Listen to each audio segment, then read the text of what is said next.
ಎಲ್ಲರಿಗೂ ನಮಸ್ಕಾರ. ಅತ್ತೆ ಮನೆ ರುಚಿಗೆ ಸ್ವಾಗತ.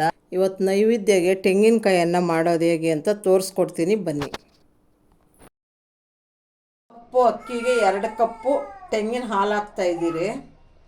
6 ಹಸಿಮೆಣಸಿನ್ಕಾಯಿ, ಸ್ವಲ್ಪ ಗೋಡಂಬಿ, ಸ್ವಲ್ಪ ಸಾಸಿವೆ, ಉದ್ದಿನಬೇಳೆ, ಕಡಲೆಬೀಜ, ರುಚಿಗೆ ಉಪ್ಪು, ಸ್ವಲ್ಪ ಕರ್ಬೇವಿನ ಸೊಪ್ಪು, ಇಂಗು. 1 ಲೋಟ ಅಕ್ಕಿ ಹಾಕಿದ್ದೀನಿ. 2 ಲೋಟ ತೆಂಗಿನ ಹಾಲು ಹಾಕ್ತಾಯಿದ್ದೀನಿ. ಉಪ್ಪು ಹಾಕ್ಕೊಂಡು 2 ಕೂಗಿಸ್ಕೊಳ್ಳೋಣ.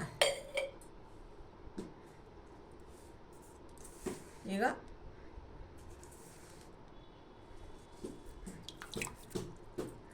ಸ್ಟವ್ ಮೇಲೆ ಒಂದು ಮಂದವಾದ ಫ್ಯಾನ್ ಇಟ್ಕೊಂಡಿದ್ದೀನಿ. 1 ಟೇಬಲ್ ಸ್ಪೂನ್ ಎಣ್ಣೆ ಹಾಕ್ತಾಯಿದ್ದೀನಿ. ಸಾಸಿವೆ ಹಾಕ್ತಾಯಿದ್ದೀನಿ, ಎಣ್ಣೆ ಕಾದಿದೆ. ಹಾಗೆ ಕಡಲೆ ಬೀಜನೂ ಹಾಕ್ಕೊತಾ ಇದ್ದೀನಿ.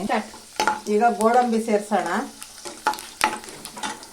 ಈಗ ಹಸಿಮೆಣಸಿನ್ಕಾಯಿ ಹಾಕ್ಕೊತಾ ಇದ್ದೀನಿ. ಈಗ ಕರ್ಬೇವಿನ ಸೊಪ್ಪು ಹಾಕ್ಕೊತಾ ಇದ್ದೀನಿ.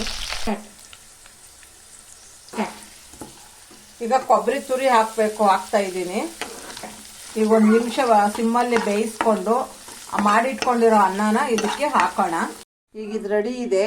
ದೇವ್ರಿಗೆ ನೈವೇದ್ಯಗೆ ಇಡ್ತೀನಿ. ನಿಮ್ಗೆ ಇಷ್ಟ ಆಗಿದ್ರೆ ಲೈಕ್ ಮಾಡಿ, ಶೇರ್ ಮಾಡಿ, ಸಬ್ಸ್ಕ್ರೈಬ್ ಆಗಿ ನಮ್ಮ ಚಾನಲ್ಗೆ.